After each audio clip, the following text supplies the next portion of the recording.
केन्दुझर जिलार धरणीधर उच्च माध्यमिक विद्यालय आज एक निरा उत्सव पालन कर जोटी पिलामाने निज निजर दक्षता और कौशल को प्रदर्शन करछंती। धरणीधर विश्वविद्यालय परिसर धरणीधर उच्च माध्यमिक विद्यालय एठारे रही धंदामूलक शिक्षा विभाग।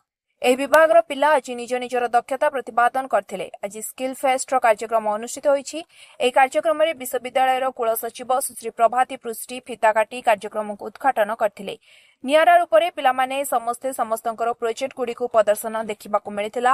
ଧନ୍ଦାମୂଳକ ଶିକ୍ଷା ବିଭାଗର ମୁଖ୍ୟ ମୋହନ କୁମାର ନାୟକ ଓ କନଷ୍ଟ୍ରକ୍ସନ ଶିକ୍ଷକ ରାଜୀବ ଲୋଚନ ଜେନା ଏହି ପ୍ରତିଯୋଗିତାକୁ ଆୟୋଜନ କରିଥିଲେ। ତା ସହ ଧରଣୀଧର ବିଶ୍ୱବିଦ୍ୟାଳୟର ଅଧ୍ୟାପକ ରାଜେନ୍ଦ୍ର କର, ଅନୁପମା ଦାସ, ସାଲକା କିଶୁଙ୍କ ସହ ଧରଣୀଧର उच्च माध्यमिक विद्यालय अध्यक्ष डॉ प्रकाश चंद्र पाल जोगदे कौशल उत्सव को आगक नहीं। धंदामूलक शिक्षा पाठ्यक्रम एकाडेमिक कैलेंडर विषय में आलोचना होता।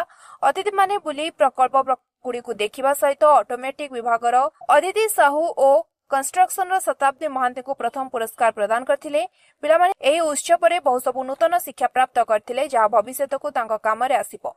पिलामाने आगु जाई कोनोसी असुविधार सम्मुखीन हेबे नाही बोली कहिसंती।